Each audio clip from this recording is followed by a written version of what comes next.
Don't call her cute, don't call her feisty. She's a rebel, she is nasty, she is brave. She isn't honey, sweetie, sugar pie, baby. And don't you ever say that she was well behaved. Don't you ever say that she was well behaved. And don't you ever say that she was well behaved. I feel sleepy. I know, it is the rainiest day. 'Twas a dark and stormy day. This is appropriate for our spooky Halloween episode. Whoa. There's no like.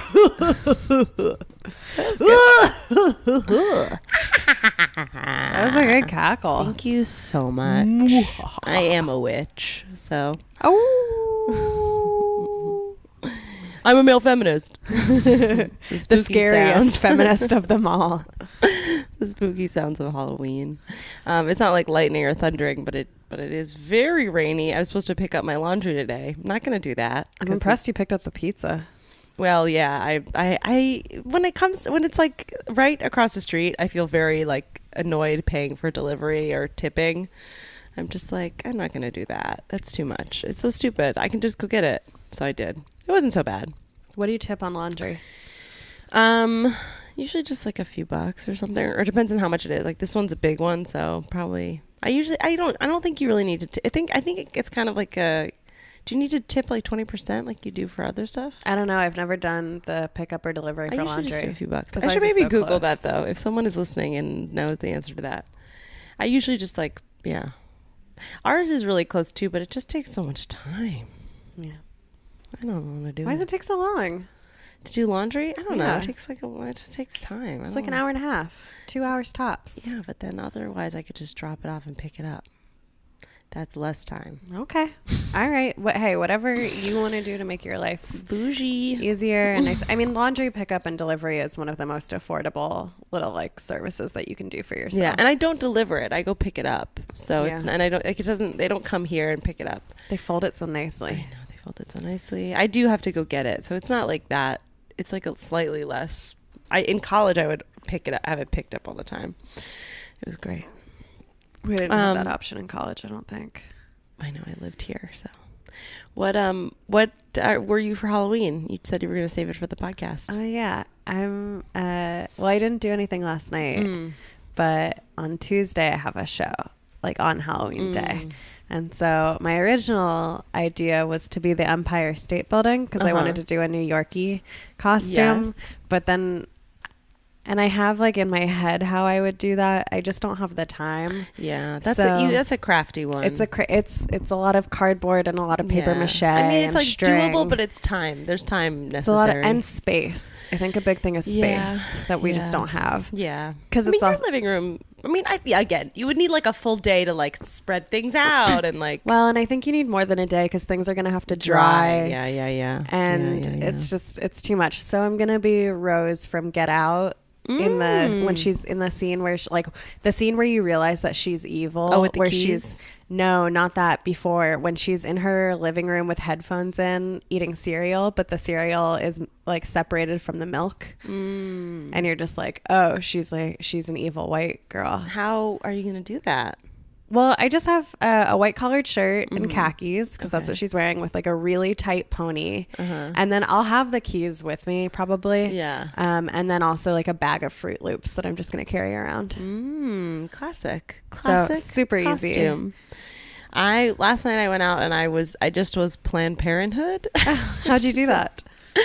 Which is not exactly great. It's weird. I think if I what I did, well, basically I just knew that it was sort of like last minute. I knew that I had a bunch of pink stuff. I have a bunch of wigs from Mardi Gras times, and I have a pink wig, and I have a pink dress that has like a white band on it. So it was like pink and white. I was like, what can I do with that? And then I just thought of Planned Parenthood. So I just made this sign here. I could show it to you. I just like made I wore my pink wig. I wore my pink dress. And then I put like pink eye makeup on, and then I just wore this sign that said Planned Parenthood, and then I put like I bobby pinned like my birth control packet and condoms in my wig. That's really fun. I think if I do, I'm not sure if at one point Julia Claire and I were gonna do like on Tuesday we were maybe going to do like these podcast logos that we like, which is silly, but I don't know if we're going to get it together. So I might just like upgrade this costume and just do sort of like a superhero Planned Parenthood, where I make like a face mask out of pink makeup on my face and then turn the like condoms and birth control and stuff into sort of like a cool crown. Oh, neat. And so I think if I do it again, that's what I'll do. And then, I mean, it would be nice to, maybe I'll try and find some like pink fabric for a cape or something. I used to have long pink gloves and I can't find them. I don't know. I must have gotten rid of them somewhere along the line, which is a bummer. You could get pink fingernails. Yes, I could have pink nails. Yeah. Oh, like long pink nails. Yeah. But it's sort of, that's not very superhero-y. No, but it's how you perform an abortion. That's true. I know. Ooh, I should just put a hanger around my neck. There you go. Oh my God. The future I of should women's do something health. with a hanger though, right? Yeah. Maybe that should be my weapon. Yeah, that's good. I went yesterday. Liz and I went to the Lady Parts Justice League I wanted thing. to go to that. It was really great. We reviewed fake abortion clinics online. That's awesome. And they did it in a really smart way. Like, they know what they're doing because they split us up into 2 teams and they made it a competition. And did you win? No, we didn't. Was it just numbers based? It was just numbers based. Yeah. And I think it's, you left a review for each clinic on Google, Yelp, and Facebook, but not all of them had Yelp, and not all of them had reviews on Facebook where you could leave. So it's like a little tricky. Yeah, because we did finish everything on our doc that we could, but we lost. Did they get a prize? They got a really cool Lady Parts Justice League t-shirt. Each person? That I really wanted. But they gave us little patches that are really cool. And I got one, and one of them is a picture of a penis over a fire. I was like, yeah, that's how I feel right now. That sounds so good. That's great. And then put that on a jean jacket. Yeah, another one says vote, but the V is the uterus. That's awesome. Yeah. Ooh, those are good. Yeah, it was a great second place prize. Oh my God. And also, we reviewed 100, I think, what was the total? 148 fake clinics. That's awesome. And I didn't realize how bad how sneaky those are, because they'll set up right next to a real clinic, and then try to get the when if a woman or a man is going to one of the real clinics, they'll have signs that make it look like they're the real ones. It's so and awful. So now there are all these women's groups that are creating yellow brick roads that go to the real one, and so nice. online they can tell you when they're giving you directions, they say follow the yellow brick road, which is really so sweet. Nice. Dorothy would be proud. That's awesome. Yeah, that's very good. I like that a lot. Although Dorothy's from Kansas, she might be. Kansas needs it more than anybody. I know. That's really great. I love that. That's cool. I know I had a show yesterday, in the afternoon, which sounds like it would be bad, but it was actually awesome. Saturday afternoon shows can be really and it was fun that thing sometimes. Betches. It's like a viral internet. I should represent it better than I am now. It's a very famous Instagram account, and so they got a lot of people. It was packed, and it was at Gotham. It was my first time performing at Gotham, so that was cool. Betches, BETCHES. Yeah, that's nice. We both did. We both did lady things. Yeah, yesterday. we did do lady things. It was cool. But yours was helpful to the world. But I guess you know what? Laughter is the best medicine. It's the best and only accessible medicine. It's what we'll have soon. It's what we're relegated to. Ooh, baby. Relegated and regulated. Ugh, my knee just popped. That's not great. It's not? It's been doing it a lot lately. My knees and my hips. Do you have knee problems? I don't have knee problems. I do have arthritis in one of my hips. So that pops sometimes, and when the weather changes, I can feel it. Yeah. But That's my so knees, weird how joints know the weather. Yeah. Everything's spooky. This is, by the way, you're listening to Well Behaved. I'm Molly Ruben-Long. I'm Ariel Elias. And this is a podcast about women in history who maybe you don't know. And this week, you're tuning in. Ooh, spooky boo. That's so scary. Ooh. This week, we are going to do spooky women. We're going to do some scary berries. Did you do Scary Spice? No, that would have been great, though. No, she's too well known. She is too well known. Everybody knows about Scary Spice. She is too well known. I've been rewatching The Road Rules because I found a YouTube channel where you can watch them. And I was watching. Oh my god. Hey, we're all just trying to find comfort where we can. Live your life. I was watching Road Rule 6, where they're in Australia, and Peggy, the British girl with curly hair. I'm not that familiar with the okay, well, the seasons. When one of the other girls first meets her, she's like, Peggy is just this like British white girl with curly hair, and this other girl goes, "You know who you look like?" And she's like, "Who?" She goes, Scary Spice. No, she doesn't at all. Oh man, those people were so dumb. I just finished. I finally finished getting all the way through 30 Rock. Oh, nice. I went all the way through. Congratulations. Thank For the you. first time? That's your first time going through? No, I think I'd seen almost all of them. I think I saw them like when they were on TV. Oh, wow. But, or like I remembered most of them. There were a few episodes that I like didn't remember, but I remembered most of it. I think I just watched it sometime throughout my life, but this is my first time like marathoning through it. And it's great. Yeah. Now I kind of need something new to watch. Everyone's watching Stranger Things. Oh, but that's too scary for me. Every episode of Road Rules is on YouTube. So I recommend that. Oh my goodness. Shaki and I just started watching last night. We started watching The Sinner. Oh, I've heard mixed things about that. I mean, we only watched the first episode, but it was great. Really? Yeah. The other thing I was thinking, this is something that I like need, that I know that I would love and that I just haven't quite done yet is Drag Race. So I think I may just, and I need something kind of like silly that I could have on in the background. That's perfect. So I think I'm just going to start plowing through that. The other thing I started going through was the Mindy Project, which I loved watching. the Mindy Project early, and then I just like lost track with it for some reason. Yeah, same. But I heard it got really good once it got back. I think it kind of dipped off a little bit, but then I heard it got really good when it got back on Hulu. Like when it was, but I just like had like lost track with it, so I just stopped. I needed a new fall asleep show. Like something that makes me happy. That's a good one. Okay, and that one is that on Netflix? Really no, it's on Hulu. But 30 Rock is on Hulu. Yeah, I watched 30 Rock on Hulu too. But I finished it. I need I mean, I've watched 30 Rock all the way through at least 20 times. Yeah. And now I'm listening to Talk 30 to Me, the podcast, which is like two women going through each episode. Oh, really? So I need a little bit of a break from 30 Rock for a little bit. I'll come back to it because I always do. Yeah. But I'd say you like gave Tina Fey enough royalty money. Yeah. I think she would understand. Fine. She's doing just fine. You've done your part. So now I'm going to give it a little to Mindy. That's great. And Guy Branum. And I found an app on my phone that reduces the blue light. So at night, it doesn't keep me awake. It makes it like more orangey. Yeah. Yeah, I have that. Man, I have it set up on my phone, so it's just doing that automatically now from 10 to 9. Yeah, my phone's not new enough to be able to do that, but I found an app. That's so great. I'm so glad. It's the only way I'm going to be able to sleep. You're really living your best life now. I'm trying so hard. You're doing great. Should we get into this sucker? Who's first? I never remember. You're going first. I go first. Okay, good. Okay.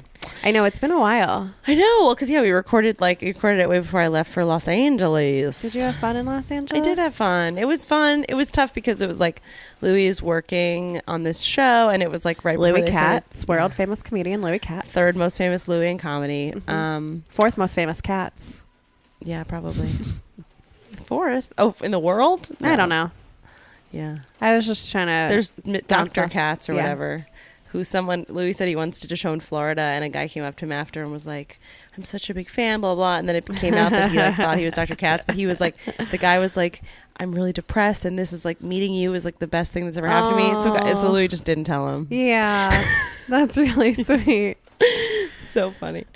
Anyway, but it was tough because he was working. He had to like kind of work during the weekend a little bit, which was hard. But we did stuff. Also then like his car overheated. Yes, we did some sex stuff, and we did some. Sorry, Mom. And then she knows. I know. And then we did some Like we went to a pool. That was fun. And both times I've been to LA last time, like the past 2 trips I've been to pools. It's so I know nice. what I forgot to tell you. What? I didn't tell you about my mom's visit here. Oh my God, no. Is that something you want to talk about on mic? Yes. Oh. Did I not tell you at all? No, I haven't talked to Okay. you since last time we recorded. Okay.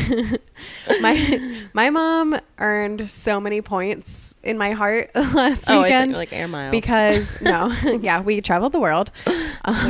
So my mom she came to All Female Reboot, which was like a 3 o'clock show on Saturday. It was really fun. It was a little rough because we had none of our actors except for like 2, and we had a lot of new sketches. So it was a great dress rehearsal is how it felt. But the audience was great. They were really nice. I want to talk more about that afterwards. Okay. I just want to ask you questions about it. So I did forget my lines in the sketch that I wrote.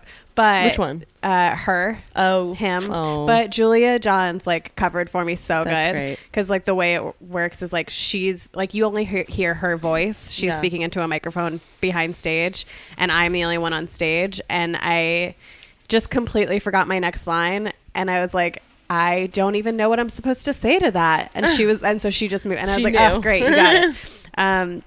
But so my mom came to that, and then that night I was co-hosting a show at the Creek, and my mom, I guess it was like a Saturday night, and so I was like, okay, this probably won't be that bad of a show. Like I did this see should your be a tweet good about how taking your mom to a comedy show was like the most thing you ever regretted or something. yeah, it was the only thing I regret more than doing comedy. Yeah. Well, so my mom came to the show. She was pretty much the only person in the audience there. On a Saturday night? So I immediately was just like, tell me what you want to drink. Let's get you a little drunk. Yeah. We'll make this fun. It's not a big deal. And the beginning of that show, it was like me and 2 other guys who were hosting. I'll tell you the names later. I guess the idea of it is sort of like they all shotgun a beer at the beginning. Uh-huh. And one of the guys shotgunned a beer, and then we got off stage, and he fainted from shotgunning the beer, fainted into my mom's table, spilled her drink all over her, and then was just like on the ground. Jesus Christ. And I thought he had like broken his wrist, and I like went over to him and to my mom, and my mom was just like, I'm fine. He needs a cold paper towel. She's like, go get him a cold paper towel. So I went and did that, and she was just like, no, I just want to make sure he's okay. And she stayed we stayed for like 3/4 of the show. That was in the middle of the show? That was at the very beginning of the show. Did other audience members come, or you just did the show for your mom? They eventually came. They came like halfway through. And once other audience members came, I was like, hey guys, we're going to go. I know I'm hosting this show, but my mom needs a change of clothes, which like she didn't, but I wanted an excuse to go. At that point. So we left early, and my mom, I was just like, I'm so sorry. I can't believe this is the show you came to. Because it's like one thing when the show's not good. It's another thing when there's like a disaster. When there's when there's a medical emergency during the show. Oh God. And so my mom was just like, she was very cool about the whole thing. She was really nice and didn't say like, you need to come home or anything like that. Oh God. And then I think maybe 2 days later I had another show, and she was like, can I come? And I was like, no, you cannot. But then that one probably turned out to be good, right? I don't remember. Oh, probably not. Maybe not. Okay. I needed to tell you that. That's a really good story. Also sad story. Also scary story. Is that person okay? Yes. Okay. I'll ask you who we messaged afterwards. He's okay. He just like didn't get enough air while he was shotgunning a beer. But then he fainted off the stage. Yeah, it's not that high, but it's kind of a high stage. Well, so he was like, I mean, it's scary. That's nuts. Yeah, because he could have like hit his head on a corner of something. Yeah. Did I ever tell you about the time I had a concussion from fainting? No. It was in New Orleans. It was like, I feel maybe it was like, can't tell. It was probably before I met you. In New Orleans. I don't even remember those days. I know. Actually, it definitely was, because I was dating that dude, and that was before I met you. Yeah. Yeah. It was. I was teaching in a school on the West Bank, like after school. I was doing like after school work, and I like led, and I fainted many times before, and I led the kids like back in from the playground in to use the bathroom at one point, and as we were walking in, I like felt kind of faint, and I knew it was coming, and once I got them into once I got the kids into the lobby, like there were other adults around, so I just like walked away from them, which isn't ideal, but like I could tell I was about to pass out, and they were in school, and it was fine, but I just walked over into the cafeteria right next to it and sat down on a cafeteria bench, but then I fell backwards and hit my head on the concrete floor. Yeah. So then I had a concussion. That was my only concussion. I had to go to the emergency room, and then I had to stay overnight. I had to have a catheter. Ugh. Yeah. Really? From that? Because I think it was because I was so super dehydrated is what they thought. And I like couldn't, so they wouldn't let me take in, I was like throwing up a lot and stuff because of the concussion. And so they wouldn't let me like take in, I don't remember why I had to they wouldn't let me like take in liquids, and I was so thirsty. I just wanted water so badly. Like that's all I wanted. But I had an IV. It was so bad. It was awful. Yeah. Anyway, be careful. Once you're 22, stop shotgunning beers. Yeah, maybe that's the lesson. The other lesson, I would say. Just drink it like a normal person. Yeah, or you can chug it. Yeah, you don't have to finish the whole thing. They were tall boys. They were PBR tall boys. That's not. It's too much. Too much. Did you do it too? I did. First of all, they didn't hand me one at first, where I was like, really? Like, is this because I'm a woman? You think I can't do it? And they're like, oh, sorry. And I was like, I mean, I'm not gonna really. But I drank what I wanted, and you put it down, and then for I a just second. like sat it down, and I put my thumb over the hole. Yeah. And then I like had a little like it's just like stupid to do that fast. Yeah. Just enjoy it. That's the PBR. It's you got to taste all the flavors. It's $3. You can waste a little, That's Well, that's intense. Your mom really was a real trooper. Yeah, she was. Did you have good meals? We did. That's awesome. We had really good meals. That's awesome. We went to Ornella and got pasta. Yum. We went to other places and got pasta. Perfect. All right, tell me about your spooky woman. Let's do it. My spooky woman is Elizabeth Báthory, also known as the Blood Countess. Showery. No. Sorry. She's Hungarian. Okay, so this story, this is interesting because it reminded me of a couple weeks ago when I did, what's her name? The serial killer? Yeah. Is that who it was? I think so. Yeah. Because it's like that thing where like, Lavinia. That thing where like like a woman who has a history of being a serial killer or something, there's often, I guess I'm finding this, like there's all this like speculation around whether it was true or not, because like so much of the history of women is like clouded by the perception of women, and like the like lack of, and just like the ability to believe that like a powerful woman is evil, and to like make up shit. Like once there's like one it's just so rumor based. So a lot of this story is like it's unclear exactly what's true and what's not true, and like what's legend and what's it's history. like how Catherine the Great didn't actually fuck horses. I didn't even know that was a accusation. The rumor is that that's how she died, from getting fucked by a horse too hard. That's awful. And it turns out that was a rumor started in Catherine. the 1800s or whatever, because she was Catherine the Great. I don't really know what she did, but I'm sure women don't like, men didn't like that a woman was called the Great. Right. And then, so that was the rumor of how she died. Yeah, that's awful. Well, it's sort of similar like that in a way. There are some gruesome things. I'll do a little warning when I'm about to tell you all the gruesome things that she's accused of. But anyway, so Elizabeth Báthory was born August 7th, 1560, to a prominent Protestant noble family in Hungary. Also, there's a lot of words and names that I'm not going to be able to pronounce. Like there's some weird fucking names in here, so sorry in advance. Her family was very noble. They controlled all of Transylvania, hence the like later and her blood stuff. She's thought to be like the first female vampire or whatever. I didn't realize Transylvania was a real place. It is a real place, yeah. Okay. They controlled it, and her uncle was the King of Poland. So in 1575, she married... Look, we all have a King of Poland uncle. I know. Married Count Ferenc. Okay. Frencz. Ferenz? No. Frank is a Frencz? Nadasy. I'm sorry. Nasty. Nadasdy. whatever. That's who she marries. Anyway, He she marries some this count. guy, and she outranked him, so he took her name anyway. Great. So he became Count Báthory, who's a member of another powerful Hungarian family, and they moved to this castle in Slovakia that his family gives them. She has 4 kids, and then the count dies in 1604.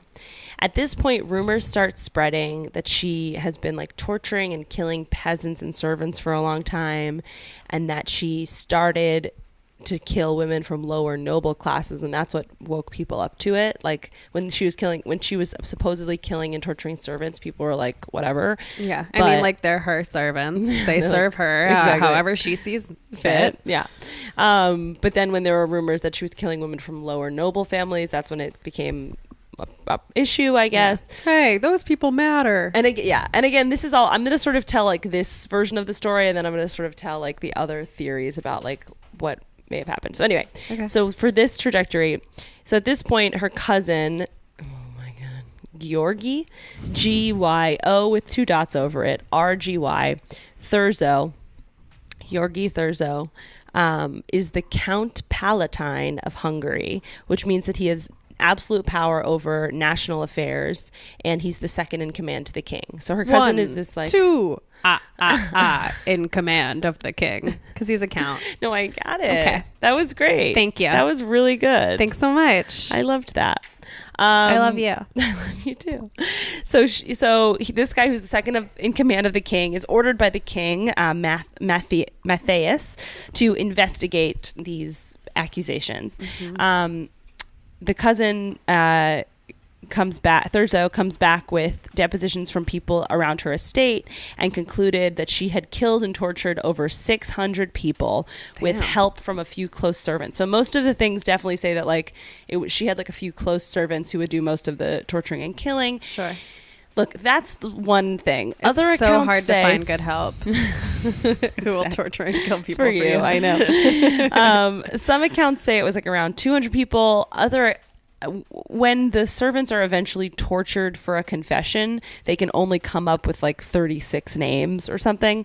So it's all very like, did she really? It's all very like unclear. It seems like she didn't really, is the spoiler. But here are some of the things that she is accused of. Now, trigger warning, these are really gross, but this is the Halloween episode, and people like this kind of thing. And if you don't, just fast forward. Yeah, skip forward a few times. These are pretty brutal things that she's accused of. Okay, here we go. She kept her servants chained up every night so tight their hands turned blue and splurted blood. Oh. Beat them to a point where there was so much blood on the walls and beds that she had to use ashes and cinders to soak it up. Beat a servant in Vienna so loudly that her neighbors threw clay pots at the walls in protest. Okay, that's not that best response to hearing somebody being tortured. It's just like throwing clay pots. The 1700s. Okay, but like if you see something, say something. Yeah. So they were monks apparently. Yeah, they don't do anything. So they can't say anything. Yeah, there you go. Strangled a servant to death with a silk scarf. Burned her servants with metal sticks, red hot keys and coins, ironed the soles of their feet, and stuck burning rods into their vaginas. Stabbed them, pricked them in their mouths and fingernails with needles, and cut their hands, lips, and noses with scissors. Used needles, knives, candles, and her own teeth to lacerate servants' genitals. Stitched their lips and tongues together. Made servants sit. These are really gross. Yeah, keep going. I hate it, but I love it. Okay. Made servants sit on stinging nettles, then bathe with the stinging nettles, and during the bath, nettles? Yeah, like you know, the nettles are like they're like they're like found in nature. They're just like some plants have nettles on them, and they like are like they're almost like thorns. Okay, basically not needles. No, nettles. Okay. Like natural needles. Okay. And then she'd like push them in more when they were bathing. Okay. She had them stand in tubs of ice water up to their necks outside until they died. Smeared a naked girl with honey and left her outside to be bitten by ants, wasps, fleas, and flies. So terrifying to me. That's like in those. Have you ever been to medieval times? No. It's really fun. You can totally go, but you can get a pass to like the torture room where they show you all the things. It's really cool and interesting, and they show you all the way. And that's like the smearing and the honey is so upsetting to me. Disgusting. one thing that's really disgusting. Okay, this is a side note. One thing that I see that I maybe it was on an episode of Game of Thrones, or maybe I've seen it somewhere else, is the or I've heard about it in like some other weird torture technique, because it is like sort of a common medieval torture technique. Is I can't even think about it. It's when they put rats on someone's stomach and then put a bucket over it, and then like start heating, or putting a candle or something. Somehow they like heat the bucket so that the rats start digging into the person's stomach to like avoid the fire. Oh my God. I know, that's really gross. I'm so sorry. Okay, we're still going if you need to skip ahead. There's more. Keeping them from eating for a week at a time, and if they got thirsty, make them drink their own urine. Forced to cook and eat their own flesh, usually from the buttocks, for sausages or serve it to guests. I mean, if you're gonna cook one part of the body, that's probably the best one. Heat up a cake to red hot temperatures and make the servant eat it. Bake a magical poisonous cake in order to kill a rival magistrate. Who's that guy? George Thurzo. Cast a spell to summon a cloud filled with 90 cats to torment her enemies. I don't know. And stuffed 5 servants' corpses underneath a bed and continued to feed them as if they were still alive. That's just wasteful. And also the biggest thing, the charges like... Yeah, the biggest like charge and the like thing she's sort of most well known for potentially is that she bathed in the blood of virgins. So she would like kill these servants and then bathe in their blood for youth, and that's sort of why that plus the Transylvania stuff is why she has sort of that vampire reputation. There was like some movies in this like scary movies in the 70s made. She was like called Countess Dracula and stuff. That's interesting. And that is why everybody should just have sex. Right. Don't be a virgin. Exactly. Just kidding, if that's what you want. Otherwise you're just pretty much asking to get a countess to bathe in your blood. Well, that's funny too, because in like scary movies, it's always the virgin who survives. Oh, there you go. I don't know many scary movie tropes because I do not watch them. All you have to do is watch Scream, and they explain all of them. Yeah, I think Scream I did watch that was supposed to be a parody, and then it turned out to actually watch that again. Just be scary. Oh, really? Yeah, Scream was supposed to be a movie. No, Scream was supposed to be a parody of other horror movies. Supposed to be a scary movie. Kind of, yeah. But then they made it, and it was actually scary. I'm not going to watch that. It's really good. I know. I just don't. But I get it. I understand. I don't like scary movies either. Yeah. So this guy Georgi, or I guess his English name would be George Thurzo, claimed that he caught Elizabeth in the act of torturing multiple girls, and that they were like many girls like dead or dying, laying out, burned, beaten, flogged, and that she bathed in the blood. So another like an interesting point is. Okay, so one of the like counterpoints to this being true is that a lot of these rumors, particularly like the bathing in the blood of young virgins stuff, started coming about like a century later in Catholic anti-Protestant propaganda. So she was like this figurehead of like an evil Protestant ruler, and so like a lot of it is very goofy. They love to work in blood when it comes to smearing their enemies. Yeah. Like Catholics? the blood libels Yeah. with the Jews. Well, that's all Christians, isn't it? Or is that just Catholics?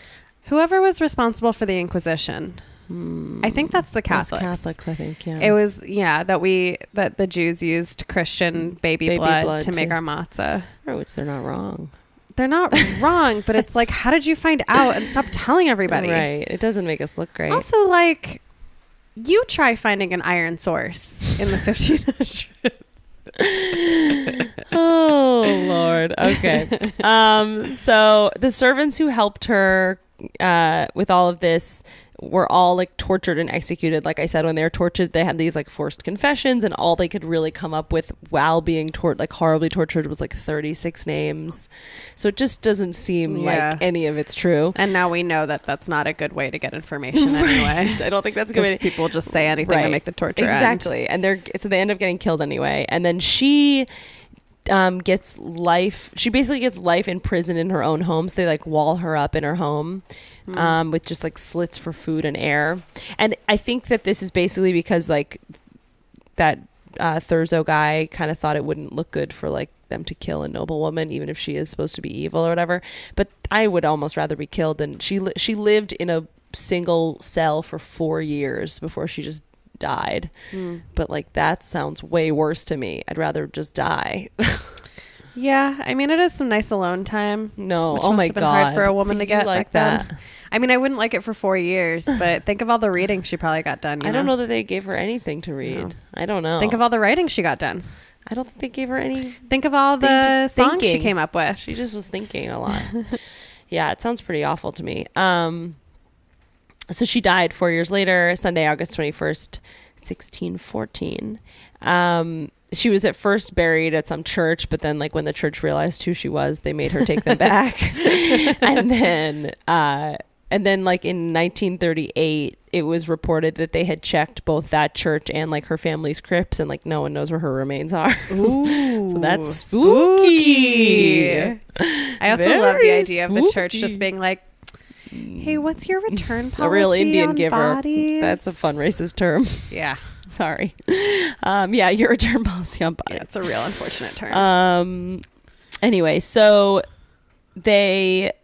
so there's a lot of like evidence that she never did any of this.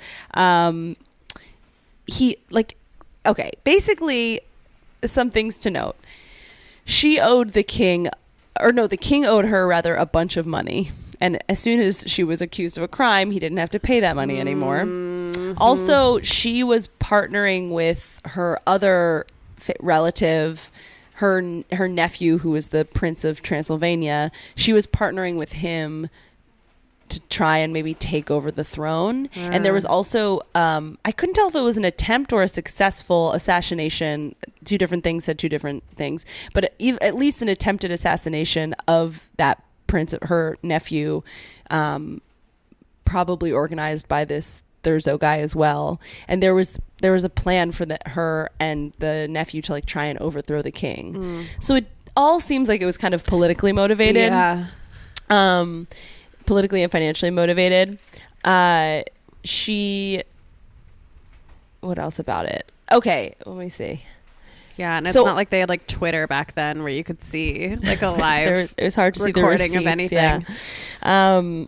And there's no apparently there's no to this day like no concrete evidence that she did these things. It's all just speculative, basically. They never found like bodies or anything like that you know. No, I don't think At so. least like not according to okay, so I'll get into historical that in a second. Okay, I'll just get into it now, I guess. So the best theory that I could find is basically it was the job of a landowner to provide health care to their tenants and servants. And it was clear, there are like letters that she's written like on behalf of her servants to the king, asking them for more money or for more health care and stuff like that. So like, it seems like she had the best interest of them in mind for the most part. And like there's organized and well-managed books that show that she provided herbalists and healers for them. However, the healing techniques that she knew came from Transylvania, and these techniques were very suspicious to the locals. So she had basically it was sort of like a different type of medical care that she believed in. You know, it's sort of like that Eastern medicine versus Western. Like if you have someone here doing like, you know, Eastern medicine, people are like suspicious. It's like similar to that, you know? And she had this one female midwife named Anna Darbulia who performed surgeries for men, she performed surgeries reserved for men traditionally, and did a lot of bloodletting and like stuff that like people were calling like black magic and torture.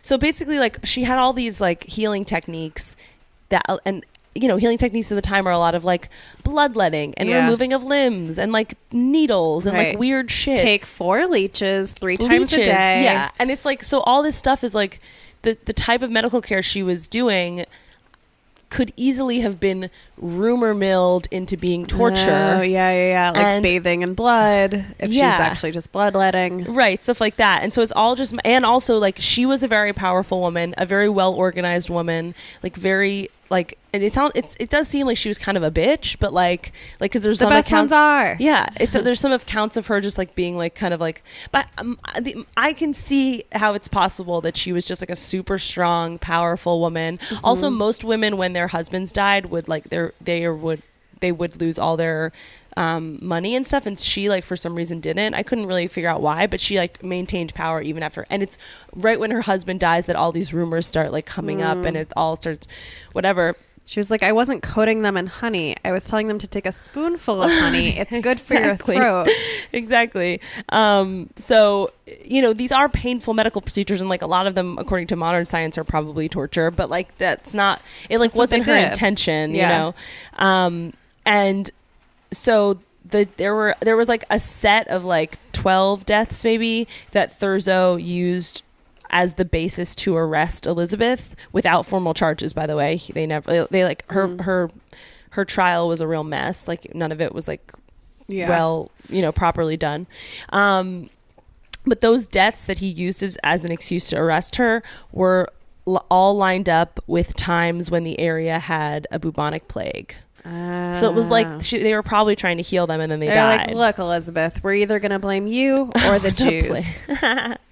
So, you know. Yeah, and like October 6th, 1610, she's traveling. 8 servant girls die in a week from a disease, and then the nurse doesn't tell her because of the rumors that are going around. So the nurse just hides the bodies, and eventually a dog finds one, and that's what led Thurzo to investigate. But it seems like it all just seems like a misunderstanding. Yeah. Just a real wacky time. So it's just very unclear, like, if she was actually so awful. Well, and I would imagine, too, that the bubonic plague, I mean, I don't have any scientific knowledge, period, but, you know, whenever there's, like, any sort of disease, there are people who are just naturally immune. And I wonder if like the bubonic plague was happening, it's killing all these people off, including the people around her. She's not getting sick because she has some immunity, and maybe like they were like, well, then you're killing people. Yeah. And also she's like nobility, so she's not like touching anyone with the bubonic plague. Right. You know what I mean? Like, so I think it's just like, I think it's hard to say because like maybe there's all these crazy outlandish rumors. It does sort of seem like a lot of them came, like I said, a century later when it was like Catholic propaganda.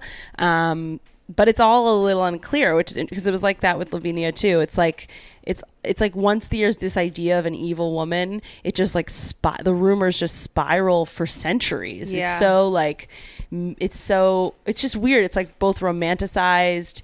It's like this. It's sort of, how do I explain it? It's like it feels very much like people take pleasure in the idea of such an awful woman in this way that's like seems very misogynistic, you know? Right. And she was like just a powerful woman in a time where there weren't a lot of powerful women, and it's just all very and there's also this sort of like xenophobia of the ways in which she had medical care. So anyway, that's Elizabeth Báthory, the Blood Countess. There are some, what was the book? There's a movie, Countess Dracula is a British horror film that was made in 1971 based on her life. My sources are rejectedprincesses.com, encyclopediabritannica.com, Wikipedia a little bit, infamouslady.com, The Telegraph, an article by Tony Thorne in The Telegraph from 2008, notesonhungary.wordpress.com, and historytoday.com. So there's a lot of sources. It was hard to, because each source was like sort of a little confusing, like of a story on like what really happened, but it seems like people don't totally know. So there you go. And what was she at, the Dracula something? She was the Blood Countess, or like there's a movie called Countess Dracula that was in 1971 that was made about her. But so she's got these like vampire vibes and stuff like that. Yeah. I wonder. Yeah. Cool. All right. Yeah. Okay. My person, I'm doing Marie Laveau. Perfect. Which I wasn't sure if she qualified as somebody who was too obscure, but I feel like I lived in New Orleans and I always heard of her, and like I don't really know her story, so I'm actually very excited. Right. So I think my guess is most people have like heard of her but don't really know the deets, you know. She was the Voodoo Queen. So wow, these are scary. So scary. So, all right, the way that voodoo came about, because there are a lot of myths about voodoo. There are a lot of different kinds of voodoo. But the way it originated was like slavery in Louisiana was different from slavery in the rest of the country, right? Because it's under French rule. So they're French and Catholic as opposed to British and Protestant where it was everywhere else. And the French had this thing called the Code Noir, which was basically like, here's how you can treat black people, which like was better. Still not great, but better. So families had to be kept together. You couldn't sell somebody who was under 14 without their mother. Wow, it's so interesting, that perspective, because it's all objectively horrible, but it's almost, I can sort of logically understand, though it's hard to explain what I'm about to say, but I can like say it and then we'll apologize for it. I can see the thought process of a Protestant British person with a slave where they just think that a slave is an object and their property entirely. And that it's almost more confusing to me to imagine a thing where it's like, oh, I recognize the humanity enough to know that I shouldn't separate a family, but I'm still enslaving them. That's like somehow it's just very like murky. It's murky. It's like it's more realistic because they are people, but like it's how can you if you can acknowledge that they are people and this is a family, how can you justify owning them? Right. You know, it's just so crazy. Yeah. What leaps do you have to make in your mind then to justify this? The whole thing is crazy. If you know, and it's in the law that these are still people. Yeah. But if you look at like the Old Testament, there are laws in the Old Testament for how to treat slaves in a humane way. That's true. Not that makes it okay at all, but I guess it just there's a history of acknowledging people's humanity while still enslaving them, which is bananas. Yeah. So the other things that were in this code were that, and I don't know if this was in the code, but at least this was the case in New Orleans where the enslaved people had Sundays off. And that's when they would go to Congo Square in New Orleans and set up markets and have their own economy, which also meant that they were able to buy their freedom. Wow. Marriage was allowed between enslaved people, and so marriage being allowed combined with like families staying together was part of preserving like the West African traditions once they got to once they got to Louisiana. So in New Orleans, there are a lot more people of color who sort of like know what tribe they come from, and who know where in West Africa they come from. And it's because these traditions were able to stay alive because they weren't totally separated. Also in Louisiana, there were very few white women who came because like New Orleans was just founded by criminals. So it meant that relationships between white men and free women of color was not as stigmatized. Okay. Because they're just, because it was just like, whatever, like these are the only women here. And which, I mean, of course it also happened with enslaved women, and that's rape. But there were also black women of color or women of color and white men who had these relationships. So everything in New Orleans is just like a little easier, a little weird. Down in the tramway is me and my baby. We're all going to Congo Square and having a party. Okay. So, all right. So there are different kinds of voodoo in Louisiana. The voodoo in Louisiana voodoo, the emphasis is on gris-gris, and gris-gris is just a talisman, basically. And so it was originally designed to ward off evil spirits and bad luck. Like that's what it was mostly used for in West Africa. Wait, what's a talisman? Is that just like a little like trinket kind of thing? Okay. But an idol, sort of. Except a lot of times it would have like different herbs inside of it. Oh, okay. And then once they came to Louisiana, it was modified by enslaved people to impose like dark magic on slave owners or other quote unquote victims. So like instead of being just like a mezuzah that Jews have on their doors to ward off evil spirits, it became like a, hey, fuck you, don't fuck with me. Otherwise I'm going to do this to you.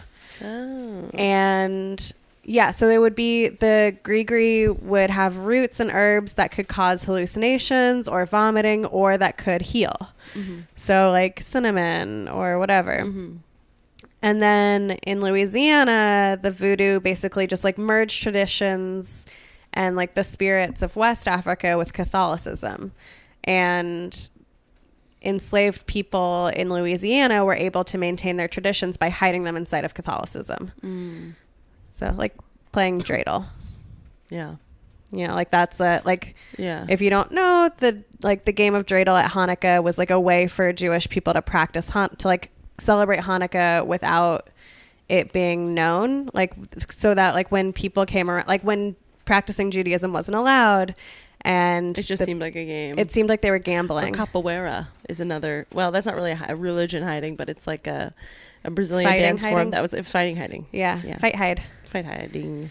I took a capoeira class in college, Ooh. and the fighting element made me cry every time. I was very bad at it, and then whenever I had to get in and do it with someone, I would just start immediately crying. It's very cool. I'm very chill. Do you watch Bob's Burgers? Yes, but I haven't in a while. Have you seen the capoeira episode? Maybe not. Where Tina wants to go take capoeira. I don't think so. I have great. to watch it. Okay. We'll watch it after this. Okay. I have work to do. I'm really sorry. Okay. We'll watch it another time. By after, I don't mean directly after. I just mean sometime after this podcast. One day. In the near future. Okay. So, all right. So cool. that's The gree. That's voodoo. Got it. That's what it is. Black magic. All right. So there were technically the legend of Marie Laveau is basically it's two women.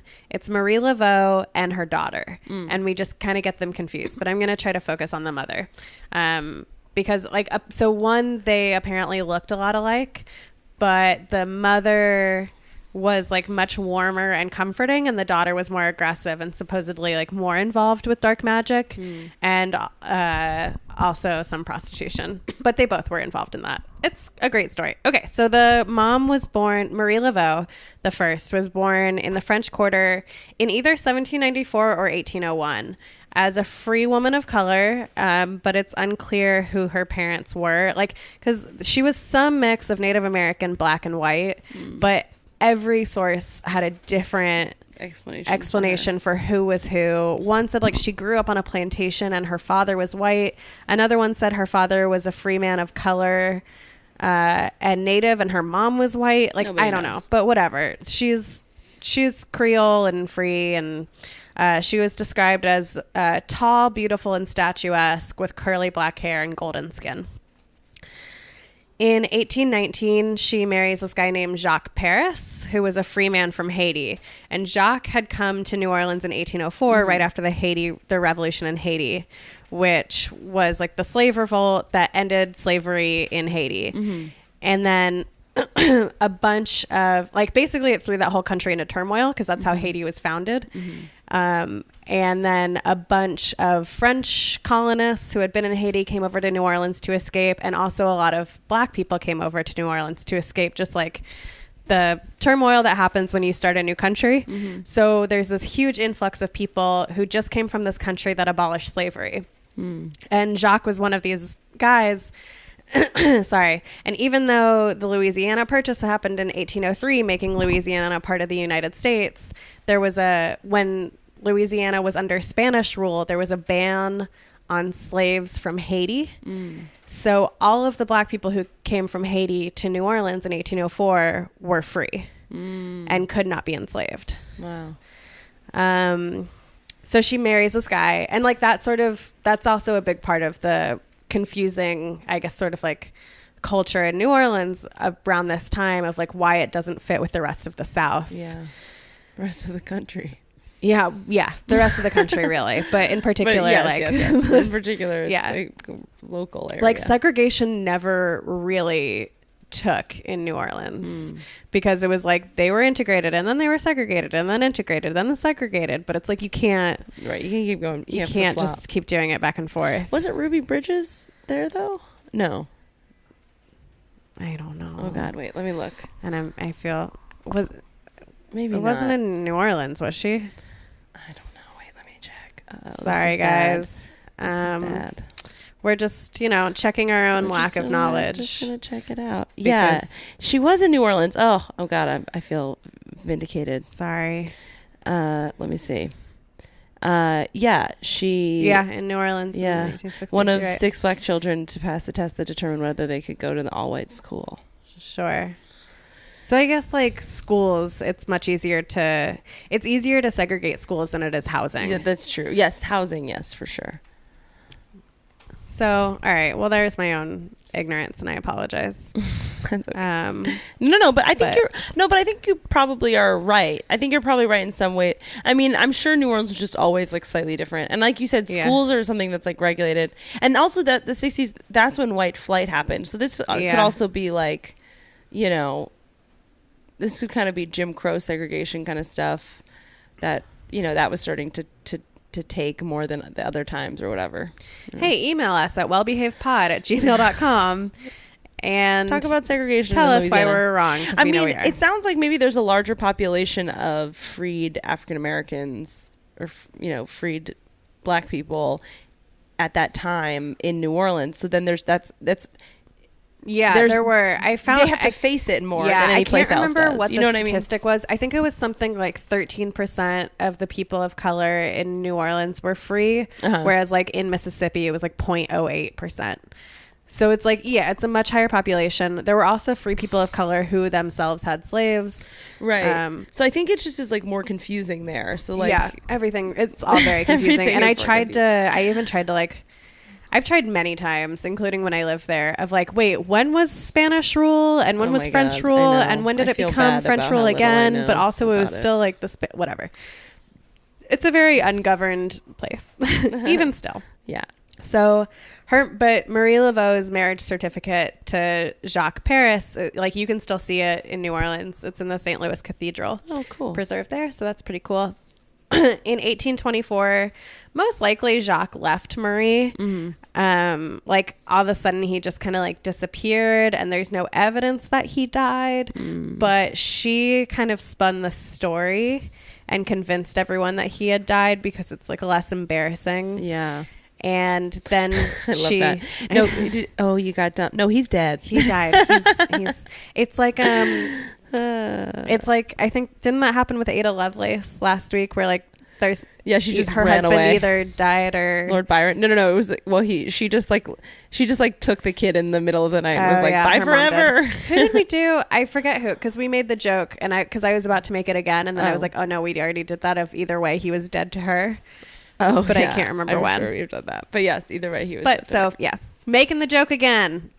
Who did I just see that has the joke? The thing about breakups that's crazy is that they don't just die immediately after. Who has that? It's someone here. Anyway, it's funny. Sorry, I can't think of who you are. I just heard that joke and I can't think of who it is. Well, either way, she started calling herself Widow Paris, and that's what she became known as, was Widow Paris. And she started working as a hairdresser to mostly white and Creole high society women. And these like high society women, because like therapy. It's Melissa Stokowski. Oh, does she? Sorry. Okay, that's okay. Found it. But like back then, like therapy wasn't a thing, so these women would just tell their hairdressers everything. Yeah. And Marie Laveau she was just so warm and comforting. Oh, that's where your Facebook status came from this morning. Yeah, solid joke. Follow me on Twitter at Ariel S. Elias. Yeah, maybe. So these women would like tell her everything that was going on in their lives, including who they were sleeping with, who their husbands were sleeping with, what their financial troubles were, like who was inheriting what. So Marie knows all of these things. Plus, she formed a network with all of the servants and enslaved women who worked for these white families who would like hear things and, who were always there. And so she basically just used them as spies and incentivized them by either paying like these servants and slaves, or by offering to perform services for them, like to heal some ailment. And supposedly she never charged anyone in the black community for any of her services. Like she was able to make a living just off of charge. Like she would still do things for them, but she would charge the white families. Which is great because she had 15 kids but only one lived to adulthood. So, which is her daughter, the other Marie Laveau. Cool. So in 1826, she married another guy. I think it was common law marriage. It was this Frenchman from a prominent family. His name was... Let me see it. Christophe Dominique Dumini de Glapion. Where is it? That sounds right? This guy. Dominique Christophe de Glapion. Yeah, you do it. You spoke French. Glapion.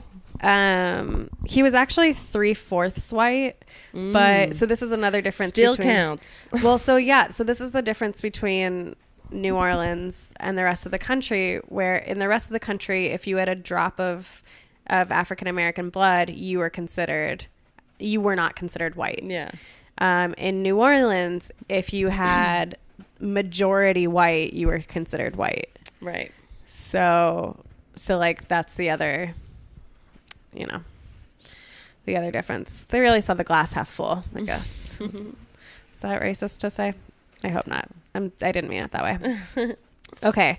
So now she has this guy comes from a prominent family. So now she has another in at high society stuff. Like she's going to the parties now. She's learning their secrets.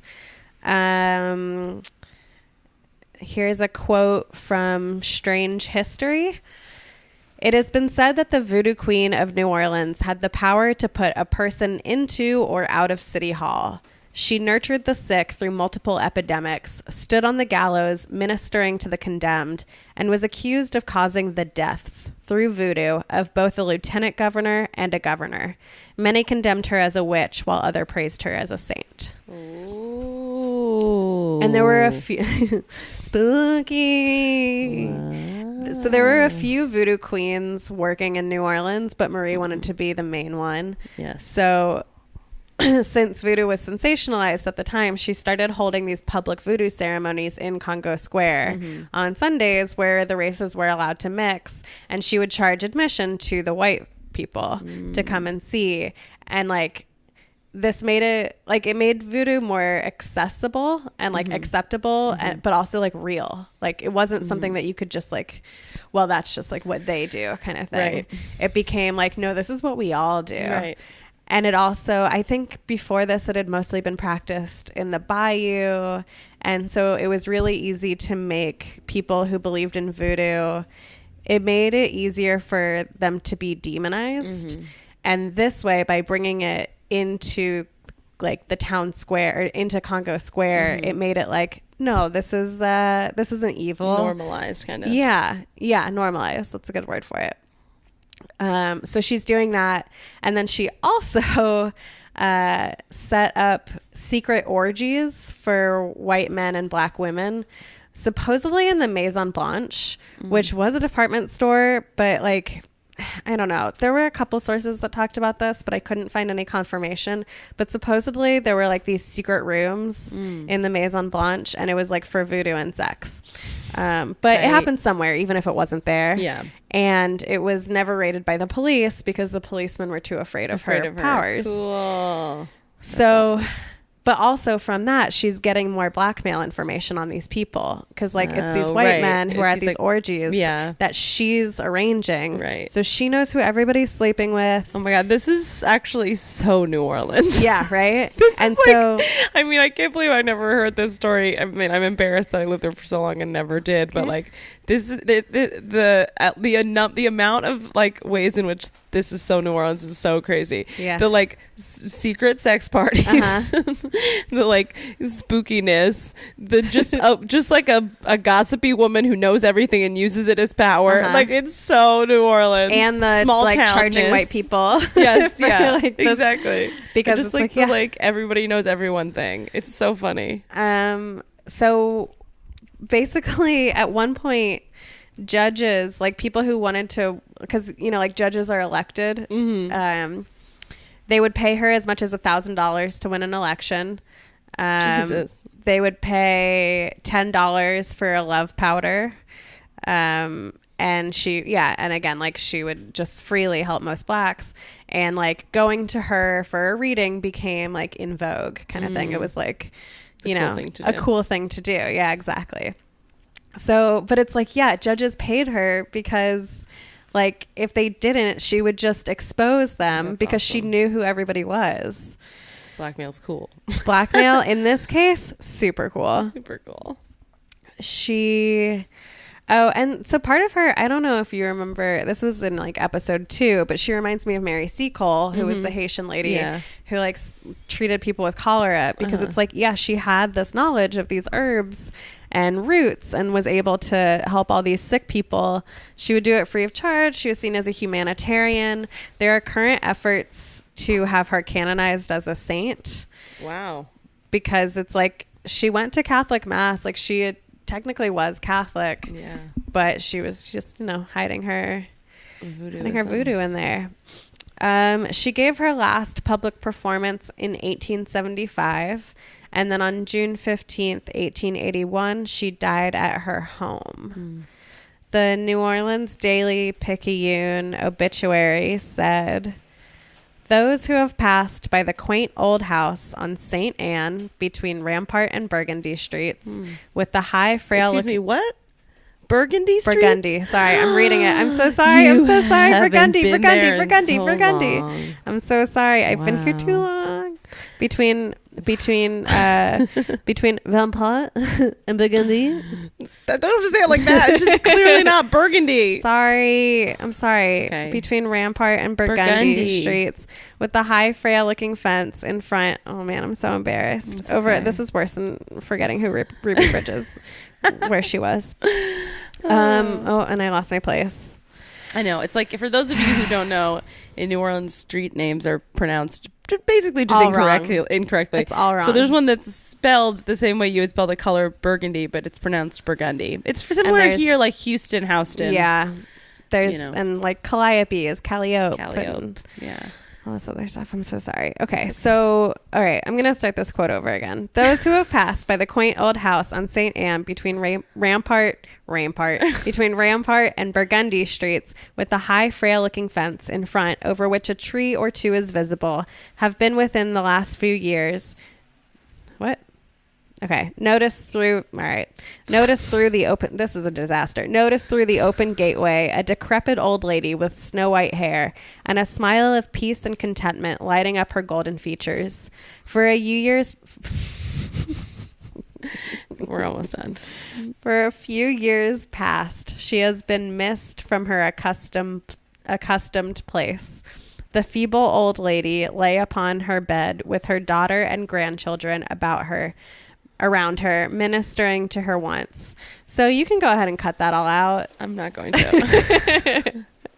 Basically, she died peacefully in her home, surrounded by family. Between Rampart and Burgundy. I'm sure. I mean, now next time I visit, I'll have to go investigate. I'm so embarrassed that I never knew this, but I lived right by there. Yeah. Wow. Yeah. She was buried in the St. Louis Cemetery or St. Louis Cemetery. Now I'm like just going to question St. everything. Louis Cemetery. Cemetery. Number right. 1. It's the most haunted cemetery in the U.S. Whoa. Her tomb is the most visited tomb in the U.S. The article that I read, just for comparison, and I don't know why, but it said like more than Elvis Presley. Where I was like, I mean, that's pretty. Yeah, but is he the only Well, I understand the article's comparison. Is my guess is that he's a very famous dead person. There are other very famous dead people. What if they were like more than Alexander Hamilton's? Yeah, no, more people would go to Elvis Presley than Alexander Hamilton. Or more than Michael Jackson. Or when was the article written? I don't know. Also, I would say Elvis Presley is probably more like universally loved than. Right. Definitely than Alexander. I mean, now Alexander Hamilton, maybe, but this is probably pre-Hamilton. This article also, I mean, it was a good article, but it also compared her to Miss Cleo, and boy, were the comments not happy. And that, because when I read that too, I was like, hold on. No, like what? She is not Miss Cleo. Miss Cleo was like a joke. Miss Cleo went to jail. Miss Cleo went to prison for like fraud. That sucks. And Marie Laveau helped people and blackmailed them. She helped black people and blackmailed white people. She's a hero. Yeah. hey, like you took whatever power you could back then. This was from Road Trippers by Tatiana Danger, which I'm sure is an alias. Otherwise, her last name is Danger. And now, like, the tradition is when you can't go visit her tomb anymore. Like, it's not just open to the public anymore because in 2013 her tomb was vandalized. Do you remember that? Somebody poured like pink paint all over her tomb. Ooh, I don't remember. And it was that. really expensive and difficult to get off because of like the materials. They had to do it really carefully. Oh my God. And so now you can only go there on a cemetery or a ghost tour, Sure. which I highly recommend. If you're in New Orleans, like go on a cemetery tour. It's really cool. Yeah. But you're supposed to put an X. You're supposed to write an X on her tomb if you're asking her for something. And then if she does that, if she honors your request, you're supposed to return and write 3 X's and provide an offering. So a lot of people leave liquor. Yeah. You can leave. So you can still draw on the tomb and stuff? You were never supposed to, but people do. Yeah. It depends on how much you bribe your tour guide. Yeah. I know my friend, if you ever go to New Orleans and you want a ghost tour, my friend Ariadne Blade gives great ghost tours. I actually haven't taken one, but I know she's good at it because she's very smart and cool. And I have to take next time I visit. Although next time I visit, I think will be for Mardi Gras. So probably I will not be taking a tour that time. Yeah. Are you going to go back this year for Mardi Gras? Yeah, I'm going to go. I have to buy my flight. Julie's going. That'll be fun. Yeah. You guys will have fun together. Yeah. I'm so excited. Where are you going to stay? I'm going to stay with 2 different On friends. St. Anne between Rampart and Burgundy? Exactly. I'm staying at Marie's. Well, this was a success. I'd say it was scary. Wouldn't you say? Ah! Boo. That was me being scared. That was good. I felt it. Well, you guys have a happy Halloween. Wait, do you have dates? I don't think. Let me see. I don't know what I have coming up this week. And also, okay, well, while you're looking that up, so every week we choose a Wonder Woman, which is just like somebody who is like out there making history now, or somebody who did something great. And so this week it's Jane Doe, which, if you haven't heard, was a 17-year-old girl who was here undocumented and was pregnant when she was taken into custody by ICE, and she wanted to get an abortion. And ICE was like, fuck no, you're not getting that. We're not letting you do that. So she took it to court, and they ruled. The judge was basically just like, are you fucking kidding me? Like, let this girl have an abortion. And then ICE or like the government, whoever was representing them, was just like, okay, we're going to appeal this. And in Texas, you have 20 weeks before it's illegal. So time was She was 15 weeks, right? She was 15 weeks when they first ruled. But then when they appealed the ruling, she was 17 weeks. But so she finally, they like again ruled in her favor, and she got her abortion, and so she's my Jane Doe. I didn't know she had gotten it. Yeah, she got it. Thank God. So she's my Wonder Woman. Forced birthing, that they were about to force a 17-year-old minor to have a baby. Supposedly came here because her parents were abusing her. And it's just like, this is our right. Like look, if you're against the idea of having an abortion, like that's fine too, but you don't get to impose that on other people. And I just forced childbirth. That's the way. I forget which podcast I was listening to that was talking about it like that, but it's forced childbirth. It's disgusting. And I'm so in awe of a 17-year-old who that's amazing. Fought for her right to control her body. Do we know what's going to happen to her now? No. I mean, she's probably going to get She got a sent back. sponsor. Oh, she did? Because but I don't know the details. God. At Lady Parts Justice, we wrote postcards to her, which is really nice. They had a list of translated phrases from English to Spanish for people. You knew them already. Well, did you go off the grid? I wrote like 2 paragraphs to her. I was like, you're a hero. I'm going to tell my kids about you and like your story, and you're so strong. Nice. But they had, it was really great. Cool. She's really great. Another one of those. I really want to go to Lady Parts Justice. That's cool. So she's my Wonder Woman. That's a great one. I have nothing to plug. Okay. But listen to the podcast. Please rate and review. I was getting some comments that people were like unable to review on iTunes, but then there were a couple more in the docket. So I think maybe they are going through. I don't know. If you try to review and for some reason it doesn't work, if you could send us a screenshot of like what it says, that would be super helpful, because then I can take it to iTunes and be like, what does this mean? As opposed to just like general, like it's not letting me post. So again, the email is wellbehavedpod@gmail.com. Yeah, and that's also the rate, Instagram, review, and subscribe it if you like it. Twitter. There was some girl who did not like us and left a review anyway. I don't appreciate it. Oh, she did? Only I review didn't us see if that. you liked it. Yeah, it was this girl who like first she she listened to our first episode where we make a whitewashing joke about Emma Stone being in that Aloha movie because she's supposed to play like a half Asian girl. Yeah. And this whoever was reviewed us totally missed the joke and thought that we were calling her like half Asian because of her eye shape, which is like, I think that's some stuff on you and your history that you would interpret it that way.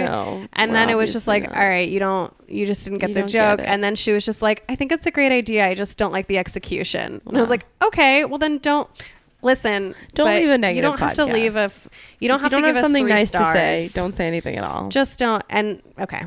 Tonight I will be at Snowdonia in Astoria at 9:00. Tomorrow on Halloween, I'll be at Soda Bar in Brooklyn at 8:30. Please come in costume. Wednesday at 9:00, I'll be at New York Comedy Club. Thursday, I'll be at the Creek in the Cave doing a half hour. That's at 8:00. And on Friday, November 3rd, I'll be at Niagara Bar in Manhattan at 8:00. And then open enrollment starts on Wednesday, so don't forget to sign up for healthcare. If you have any questions, email us. I used to be a navigator, and that's going to go until December 15th, but like the sooner the better. Mm-hmm.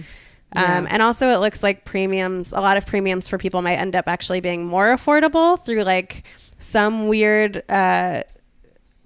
it's like complicated. There was an article about it, about how Trump canceling the payments to insurance companies actually, it makes subsidies go up. And it makes other plans more affordable. So like, don't be scared off by all the things that you see in the news about like whatever. It's going to be more expensive. Yeah, some of them might be. And if you're middle class, you are fucked. But if you're poor like me, it actually might help you. That's awesome.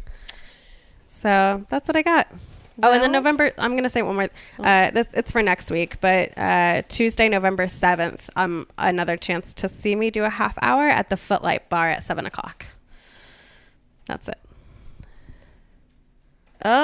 She edited her review, this woman. Yeah, she went from 1 star to 3, but still didn't like us. Oh. Weird. Yeah. So if you're listening, thanks for listening to 21 episodes and not liking it. And thank you everybody else who likes it. I should be focusing on the positive. Yeah, I never do. It's way more positive. I never do. Just and I'm sorry. Write us a review, and we love you very much. And keep making history.